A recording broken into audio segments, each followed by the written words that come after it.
Welcome, everybody, to another episode of Need Some Introduction. I'm your host, Victor, and on this podcast, we go week to week watching one of your streaming favorites, providing some context and camaraderie, and hopefully some recommendations along the way. In today's episode, I'll be breaking down the season finale of Paradise Season 2, all by myself, and a bunch of show news here. To clarify this, we've been normally putting out the DTF St. Louis episode before the Paradise episode, simply because I can record with Sona most mornings, but Sona happens to be traveling, so I will not be recording with her until tonight. And I also record with Darren overnight because he's literally halfway around the world from me.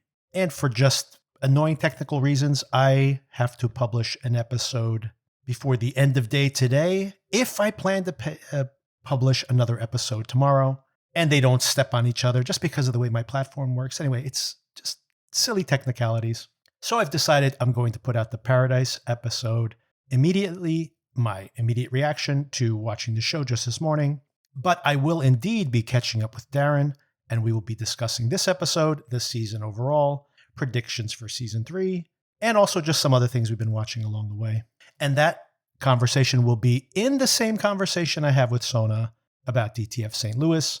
So that episode will drop tomorrow morning, all things going smoothly. If there's no additional complications, expect that in your newsfeed overnight or in the morning.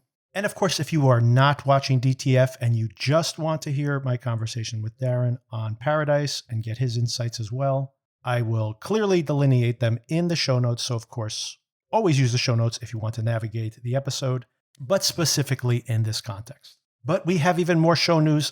One of our very most popular shows we've ever covered here on the podcast, Your Friends and Neighbors, with James Marsden from Paradise. A lot of overlapping topics here. Will be premiering this very Friday. Sona and I will be discussing it on Friday and expect to have that episode published sometime around midday on Friday. But of course, I am traveling over this weekend, actually traveling for an entire week. Conveniently, Paradise has wrapped up, so that's one less conversation I have to worry about, making sure I accommodate in some way. But that means that my wife and I will be able to record our pit recap. We're getting to the end of that season as well, early, so expect to hear that conversation. Expect to hear my conversation with Sona about Your Friends and Neighbors, all on Friday and Saturday. And then either solo or with Sona, if we can accommodate something while I'm traveling, expect to hear what I assume will be a very badly produced, just warning you all now, a conversation discussing next week's episode of DTF. I almost planned on skipping it, but we are so close to the end of the season. I think I really need to publish something. And then, of course, Your Friends and Neighbors and the pit coverage continuing probably a little bit later on those. So apologies for all that. There's going to be quite a logjam. We come back from vacation and we'll have to catch up on Your Friends and Neighbors and the pit, and DTF will be wrapping up and Euphoria will be starting. So 4 shows, maybe 4 episodes the next week. So quite a logjam. But once we clear that out, we'll be down to just Your Friends and Neighbors and probably Euphoria. But Darren and I will probably be using those conversations to talk about just an incredible amount of other content coming out throughout April and even into May. And the pit, of course, will be wrapping up in that period as well. So this schedule is going to be a little weird for the next couple of weeks, but I'll keep you in the loop, let you know when those things become available. For now, of course, tomorrow morning, expect a combo episode, full breakdown of DTF, plus Darren's conversation about Paradise. Later in the week, Your Friends and Neighbors and The Pit, 2 separate episodes. And then next week, probably just the DTF breakdown. And then the following week, a slew of catching up The Pit, Your Friends and Neighbors, episode 2. The finale of DTF, the premiere of Euphoria, many exciting shows wrapping up and new ones beginning, all in the next few weeks. Okay, another follow-up. I have been trying to just have one call to action per week for everybody. Started this about 2 weeks ago. I think the first call to action was the rating us, giving us a rating on your podcatcher of choice, and we saw a bunch of new ratings. Thank you for those. And last week, I mentioned how you can share an episode, find a particular moment in an episode you want to share, how you can use your podcatcher to search, find a particular moment, and then share it via text, on social media, on a Reddit board, wherever you'd like to. And we had a big increase in traffic this week, possibly because of your efforts. I do hope so. Thank you if you did. Or it could just be that these shows are getting close to the end of the season. And of course, conversations picking up, the stakes are higher on these shows. So some combination of those things. But regardless, our audience has grown a lot in the last couple of weeks. And thanks all for listening to us and for sharing us. For this week, what I would ask is if by chance, a lot of people who listen to us pretty regularly, not every single week, not every single episode, maybe 2 or 3 times, or dip in for a new show here and there, or wait for a show to come on board and then find us again. So my call to action is subscribe. If you have not subscribed to us before, subscribe to us. And by the way, if by chance you talk to your family members or friends or social media friends about the podcast and you know that they do listen to us occasionally, mention to them, hey, why don't you subscribe to that feed? It might encourage them to listen to more episodes or explore the podcast or our back catalog. So that's it. If you can subscribe or get someone else to subscribe, it'd be really appreciated. And we love all the feedback we get from you as well. If you do want to reach out to us, needssomeintroduction@gmail.com, or post comments on our YouTube videos or YouTube podcasts. By the way, you can listen to the podcast on YouTube. They have a YouTube podcast app, or Spotify. We have have gotten a lot of feedback just from Spotify the past couple of weeks. Spotify supports comments under each episode. And if I have not responded to you immediately, I always respond. So maybe it takes me a couple of weeks. I don't check all the apps every day, but I will definitely get back to you. All right, before we get into this particular episode of Paradise, the season finale, I did want to reset a little bit, especially since I have the space and I don't have to rush through a conversation with Darren. Sometimes we have to rush through the plot, especially if it's a very eventful episode, and I don't get to set as much context. So I have extra time here and wanted to circle back to our conversation on what is going on with this timeline. We really couldn't process it fully considering last week's episode. It is this reveal, the show reveals only at the very end that Dylan is the Dylan, Sinatra's son from the past, who died about more than a decade ago at this point in the context of the show. And I've been looking at some social media reaction, and there's a lot of confusion, by the way. And I think that's why particularly the Paradise podcast episodes picked up a lot of traction last week. There is a lot of confusion. And by the way, this is the context. I'm just setting the table here. This is before we get into any of the revelations in this particular episode, just kind of laying out the very basic foundation of what would be the timeline in the show. So, of course, last year we had the day, just some particular calendar moments we might have here. First of all, Dylan, let's start with that. Dylan is 26 years old or approaching 26 years old. And Dylan's sister is high school aged. So 16, 17, 18, let's say. Let's go 18. I think we need to believe 18, just given the fact that that makes some of this a little more logistically possible. And we also know that Dylan died 10 years before the events of The Day, episode from last season, The Day, the cataclysmic event, the caldera erupting. We also know that 1 year later, she runs into Cal at that event where the scientist is warning everybody about the caldera. She calls out, "It's been a year." He says that must be very tough. So if you see the Sinatra episode, and I have not rewatched the entirety of season 1, by the way, but I did rewatch the Sinatra episode, I believe episode 2 of season 1, which most of this information comes from there. And we also know that season 1 of Paradise, the series itself, takes place 3 years after the 3rd anniversary of The Day. And now we are 6 months, 8 months, considering the recovery time. Sinatra was shot and had to recover in the hospital. So let's say half a year beyond that. So we're about 3.5 years or so beyond The Day. And Dylan died 10 years before The Day. So Dylan is approaching 26. His dad says he would have been 26 this year. 3.5 years earlier, he is 23, more or less, or 22 and change. That's how old he would have been during the cataclysm. And 10 years before that, making him around 12 years old, 12, 13, around there. So when we see the events where he starts getting sick, he's probably around 12 years old. And the actor I think he looks about right for 12, if you look back on that episode. The problem that everybody has on the internet, apparently, and I agree with this, is that the daughter seems to be much older. Like that's a 5-6-year-old, maybe older than that. I think that's mostly because of casting the child. They probably didn't know exactly what the age gap was going to be, so they're fudging it a little bit. But probably also they didn't, even if they intended the daughter to be younger, you really can't have someone that young. They really do seem to treat her like a very young child. Like you think about her being in the cart at the grocery store sitting in the seat area, like near the roller bars. I don't even know what that's called, but the child seat in the grocery cart. And my daughter was not wanting to sit in there when she was 6 years old or 7 years old or even 5. So I would assume this is whether the child actress is probably older. She's probably playing younger. So people are hung up on this saying that, oh, well, he didn't age when he traveled through time or something. It's like, no, the timeline's set. He's supposed to be 26. This guy is 26. This is the person from that line, in that age, I should say. And the daughter's probably supposed to be, again, 26 to 18. I'm going to have to say 18 just to make this kind of make sense, about an 8-year gap. If he's around 12, 13 in the flashback, she's supposed to be 4 or 5. The actress is probably a little older, maybe 7. Hey, it's okay. It works out. I think that's what we're supposed to assume there from age-wise. And of course, just briefly getting into the first moments of this particular episode, I'll get into a full breakdown in just a moment. But of course, we see that Dylan is the originator of this quantum computer technology. He's actually designed this theoretical computer that his professor has proposed, this same professor, of course, that we met a few episodes back, that Billy assassinated. And of course, we see that's 9 years earlier. If Dylan is approximately 26 years old, he was 17 years old. So of course, going into college a little early. But if he can build a quantum computer, the most advanced quantum computer in the world, on his own, he was probably in college very early on.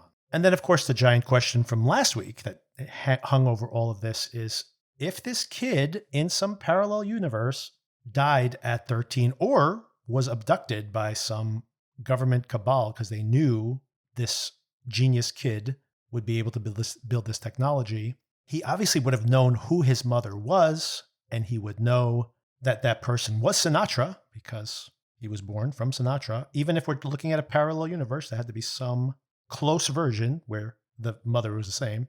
So he would know who she was, even if she didn't recognize him now that he had aged. Now, of course, we have to do all this kind of logistics that we have. I've had so many complaints about this in other shows as well. Just the idea that I think when you look at your kids' photos when they're 13 years old and you look at them now, you still see their face. You can see their face in their baby faces, right? So the idea she wouldn't recognize her son, or at least be like chilled to the bone that, man, this guy really reminds me of my son, is kind of BS here. But of course, the actors are different, and they don't look very similar.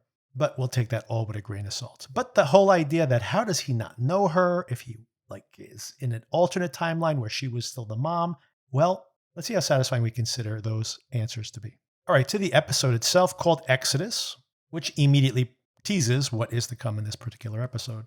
We see Dylan at Caltech, presumably around 17 years old, and starting to build this relationship with the scientist. So a little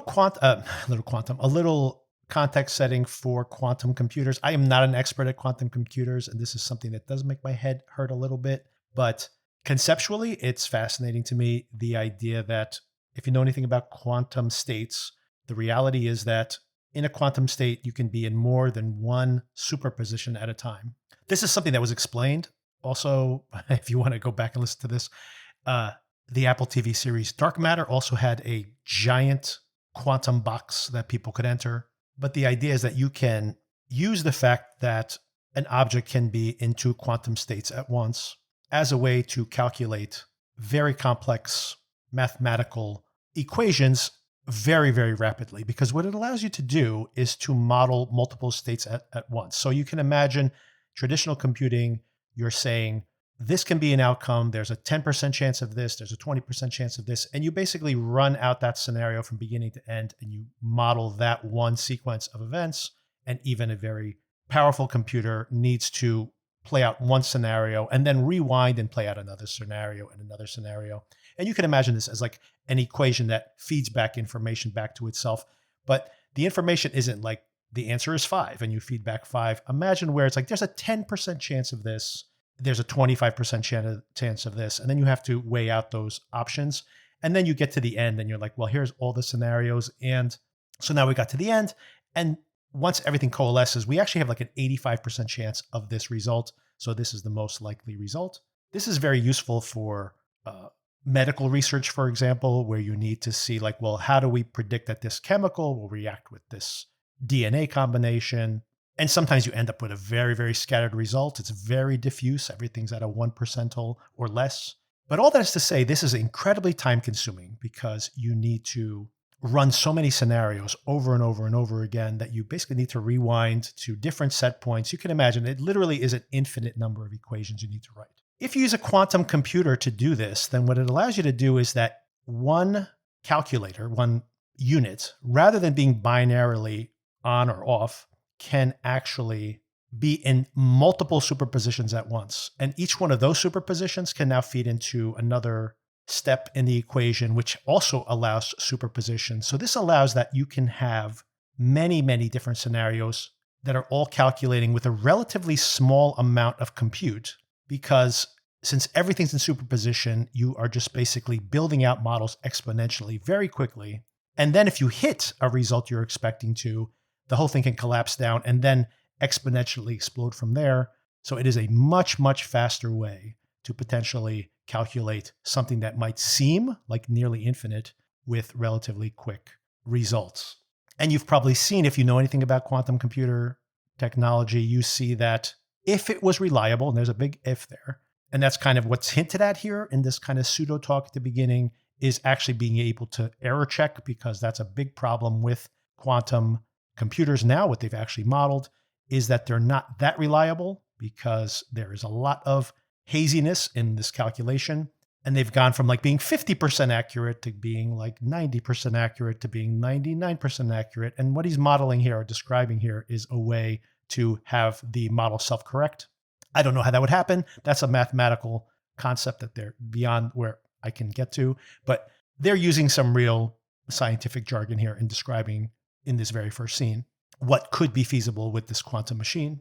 Oh, and what I was going to mention is, if you've heard about this before, you've probably heard things like, for example, cracking an encryption key right now, like a very long key that has your own private key on it, like end-to-end encryption with traditional computing would take hundreds of years, thousands of years. If you threw a supercomputer at it, it would take a decade or something to decrypt your personal key code. So it's extremely difficult to do.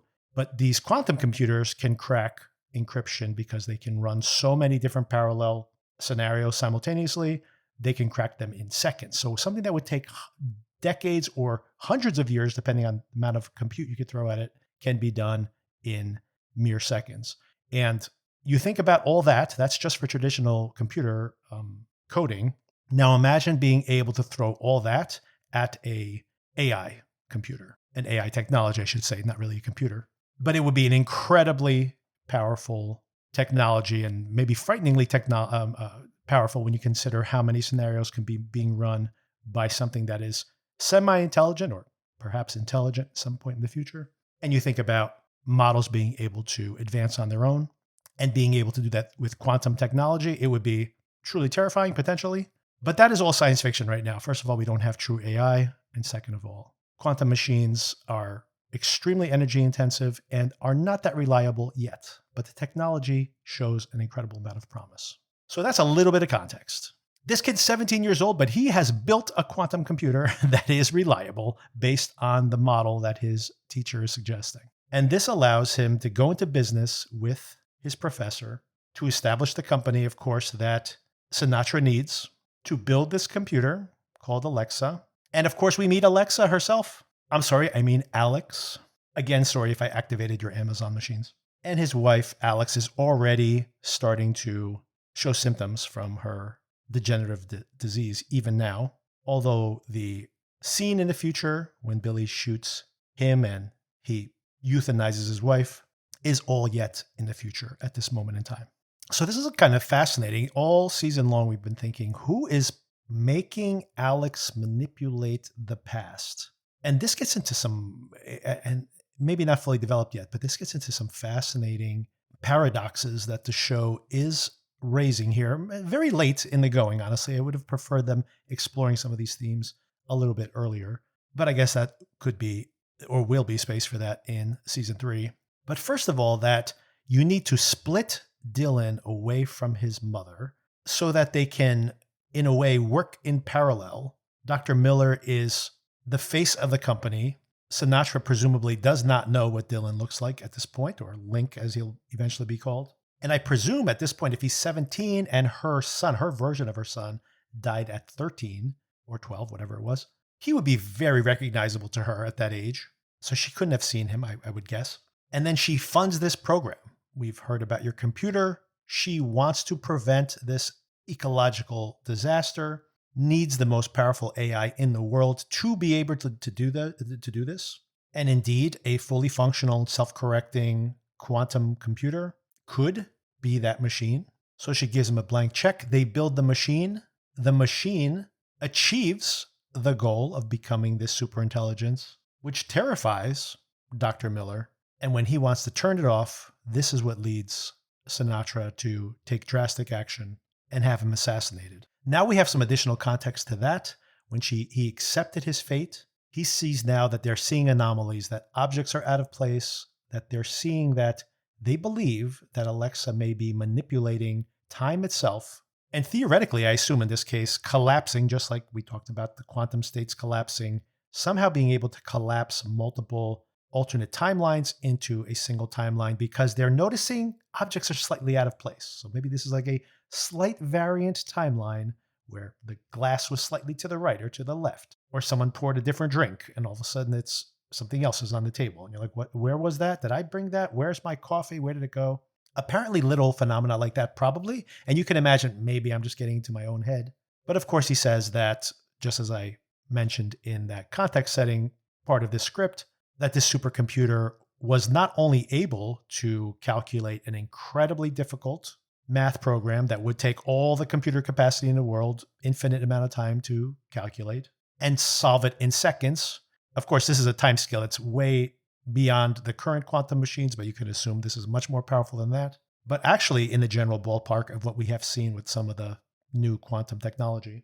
But it had solved the question before they even asked the question. So it's now time traveling itself. It knows what question is going to be asked in the future. So not only changing the past theoretically, but able to see the actual future. And if you don't know what this technology is doing, in microcosm, we know we have this terror right now about AI, which I think is calming down a little bit, becoming a little more pragmatic. AI can be very dangerous, by the way, but honestly, it's more the trust people put into it. For me, is the biggest fear I have in AI. That's a much bigger conversation to have, and I'll probably have it at some point in the future. But of course, if you started seeing your computer have true intelligence and making decisions for itself and manipulating time itself, and you do not know what it's doing or why it's doing it or how it's doing it, that is a very disturbing situation. And minimally, you probably want to scale back so you can understand this a little bit more. But as we've seen with a lot of tech entrepreneurs, Sinatra is very much of the mindset of full steam ahead. Now, the biggest irony of this, of course, is that theoretically, if Link and his mom are not separated, he does not go on this alternate path to build this technology. And we've been wondering, who is this time traveler who is making these changes, who's making these edits in the past? We saw that there was a chat in the Mailman episode years before that allowed Jane to be born and presumably poisoned her mom against her to make her a more efficient killing machine so that she can enact the murders we've seen in this particular version of history.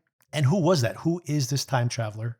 It's Alex itself. It's this superintelligence. But of course, what is Alex's agenda? Perhaps this is what's required, and it is Sinatra at this moment in time or some near point in the near future who is able to conduct Alex to go back and make these changes. Or maybe Alex is not being controlled by anyone and has an agenda of its own. We jump to the current timeline, picking up immediately from where we were last week. Obviously, the paradise itself is in complete or approaching complete meltdown. Sinatra does not care and is instead headed to visit with Alex. And she mentions to this scientist, it looks like a scientist / hitman, the way that this character is cast. And she's saying, I think I've seen some of these anomalies that they warned me about that Alex is injecting into the timeline. I've seen my son. And he's like, I don't buy it.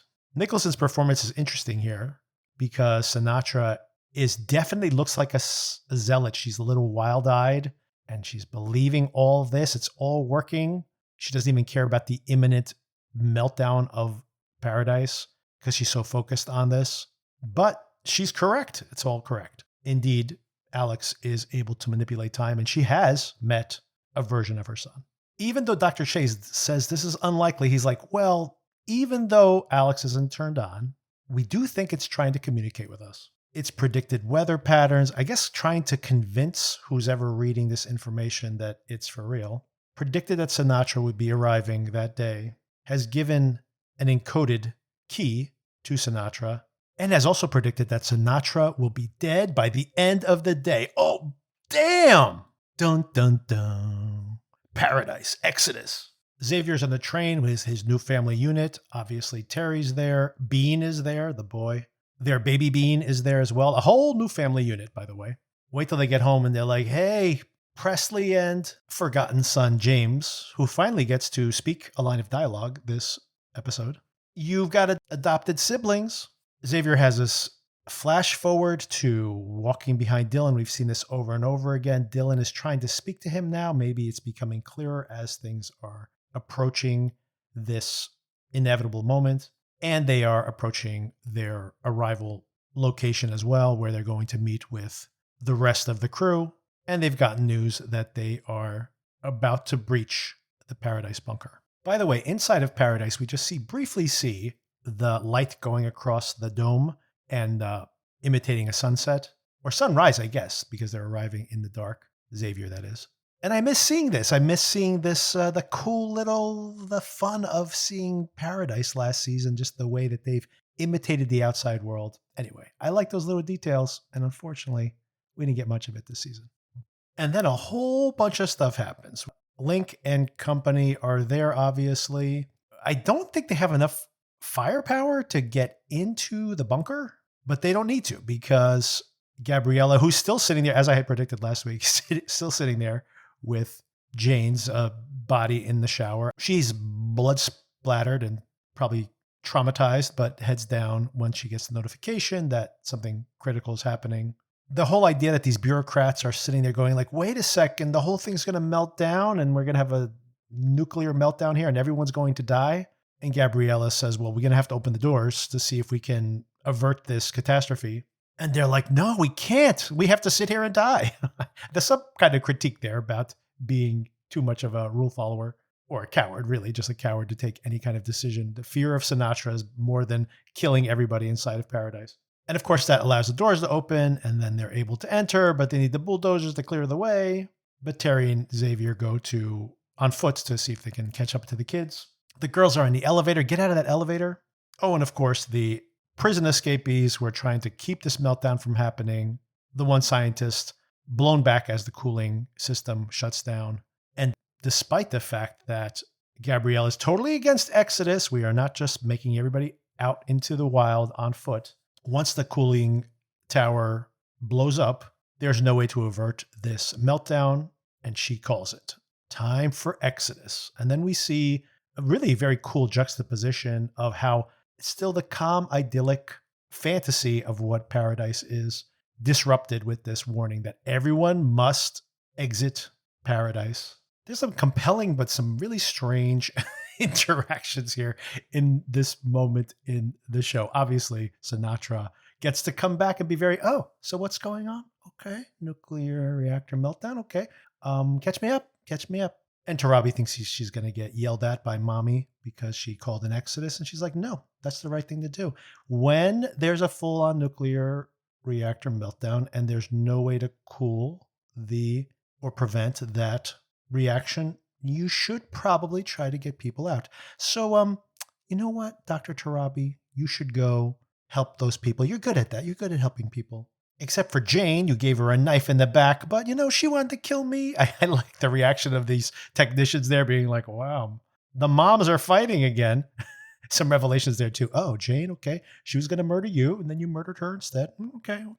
And the little smirk between the two of them like, oh, Sinatra, you just got a Sinatra.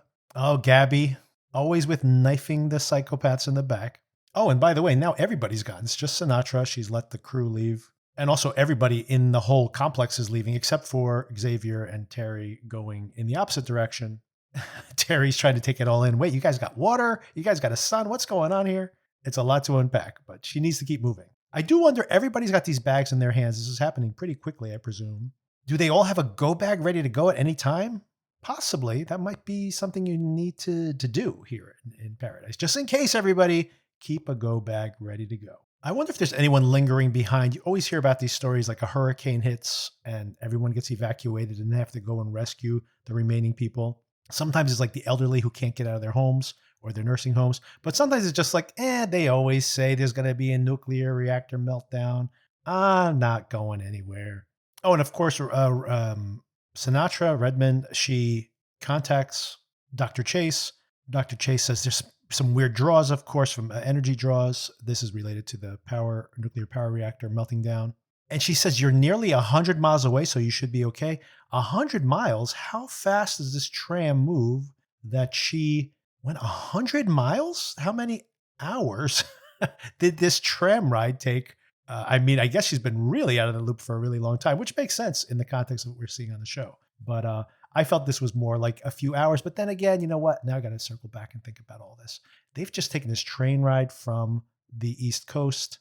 So that's been taken half a day. So maybe all of this did happen like over the course of half a day or so.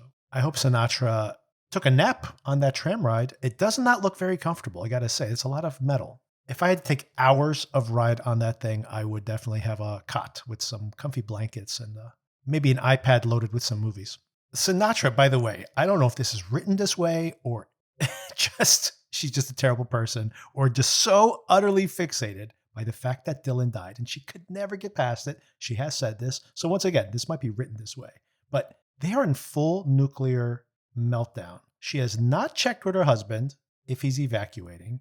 She's not checked with her daughter. They have bracelets that are coded to them. So of course she would have seen, hey, you could just kept like an air tag on your kid or something, right? Like she's stuck in this elevator, does not know it until she's looking for Xavier's daughter as well. So yeah, Sinatra, she's got a lot on her plate. I'm sure she does. But even if you have someone delegated to that, like she could just tell Tarabi, look, get everybody out. But first thing, call my husband, call my daughter, find them, get them out of here. I mean, making a call right now is probably problematic, to say the least, but you could at least try.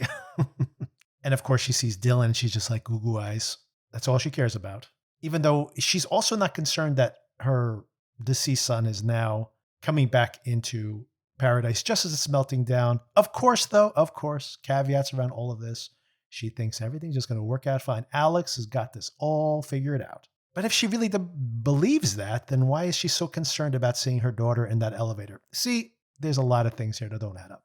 Oh, man. And then we get to the end of the episode. This is like kind of protracted, saving the girls from the elevator. But like it takes a village at this point. Some nice touches here, by the way. Robinson offers to sacrifice herself for Jeremy, for Cal's son. But then they come back. He comes back, living up to his dad there, and rescues her. A very nice touch, by the way. The elevator rescue goes on for a while, but it is nice that we see like Big Papi sacrifices himself for trying to buy a few more minutes before the reactor explodes. Someone already mentioned this earlier in the episode, by the way, but a reactor explosion obviously would not only destroy everything they've built in there, but could destroy, make it unlivable outside for quite an area. You can imagine that just the radiation fallout from that could sicken and kill a lot of people outside of the, even if they've escaped the confines of Paradise. How far could they've actually gotten? After all coming together to save the girls, Dylan immediately turns on Sinatra. Show me Alex. Sinatra drops a bombshell. I'm your mom. This whole, Darren already touched on this, but the whole Luke, I am your father situation with the Star Wars reference last week, obviously coming back to this very moment. But Xavier now protecting her for the moment. I mean, he probably still doesn't understand what's going on, but he has had these visions over and over again about Dylan. Presumably Dylan has as well. Xavier goes, look, I don't know what's going on here, but look, I met Annie. All of this is mind-blowing. Dylan's just taking one blow after another. What is going on? They got nosebleeds. It's utter chaos here. And of course, everything's melting down. And then it all comes together. The theme here, of course, is about sacrifice, right? We see Robinson sacrificing herself to save Jeremy. We see the scientist, whose name I can't remember still, Anders, is it Anders? Who designed the Paradise, who sacrificed himself, knowing that while he's trying to prevent the meltdown He could be injured and, of course, dies here. Big Papi trying to just buy some time, sacrificing himself. But Sinatra here in this moment, of course, fully aware, everyone's aware that this nuclear fallout would be devastating to everybody outside, but not if they close the doors back up. But someone has to be there and make sure everybody's exited before they close those doors back up. And who will that be? It will be Sinatra. And X, of course, will be there by her side and theoretically willing to sacrifice himself as well to make sure the children and his wife are safe. But going all the way back to earlier in the episode, Alex is awaiting user X. Of course, I did not see this coming. I was certain it was going to be Dylan, but of course, X, it has to be Xavier. He's the star of the show. Someone, of course, has to stay behind to close the blast shields, and Sinatra already knows she's not going to survive the day and believes in this technology so fully that she's like, of course, this is what I'm supposed to do. Another interesting element of, you can parallel this with other characters. Dr. Miller, all the way back in episode 2, when he says, oh, I see Alex's plan now. I'm supposed to die today. And how accepting fate, in a way, drives them to make what might be the right choice, or at least the choice that is intended. So an interesting chicken or egg philosophical question there. I also love the fact that, didn't love the fact that the conversation they have about what that key represents, she locks herself in and he is like, what? A lot to deal with. Maybe the reason X is this guy is because this is why you do your cardio, guys. He can just clear this distance in a way that other people cannot. Sinatra's probably not in that kind of shape. But I also like this book ending, right? We saw him running, doing his cardio all the way back in the very first episode where he's doing his cardio, going for his daily run. And we get introduced to Paradise at that point, the fake ducks and the way this community works over the course of those early episodes. And here he is sprinting, not for a casual jog or to keep up his cardio, but sprinting because it's a life and death situation. And again, we get to revisit these same locales that he had in those earlier episodes. So a very fun book ending here. Clever way to do that. And this is, of course, our introduction to Paradise last season. And here, the end of Paradise. Oh, of course, should mention as these moments are ending or the episode's ending, Jane's not dead. Of course, we know. And then we get all these reunions at the end, the explosion from outside. One touching reunion, of course, is Sinatra with her, this image of her dead son, in the end sacrificing herself for the greater good. I find it especially hilarious, by the way, though, of all these reunions, which is touching nonetheless, by the way, just seeing that Xavier has survived. Of course, we know that Xavier was going to survive. We actually see him sprinting out of the doors just as they close, of course, just as they close. And again, I do wonder if Alex was like, who do I pick to take the key? The person who can actually sprint out and barely make it through the doors in time. Could Sinatra have made it out the door? Probably not. She needed to be much, much faster. I like that they don't reunite until that night because I can picture him just sprinting out the door, making it just to the different vehicles just as they've all departed. And he's just like, oh man, I got to run now. How much longer do I have to run to catch up with these folks? But he indeed does. Lots of reunions, right? Jeremy reunites with Presley. Terry, of course, reuniting with her kids as well. Sinatra's husband reuniting with the daughter. It's all very sweet here towards the end. Oh, and of course, Tarabi reuniting with Xavier. Awkward. She has feelings for him.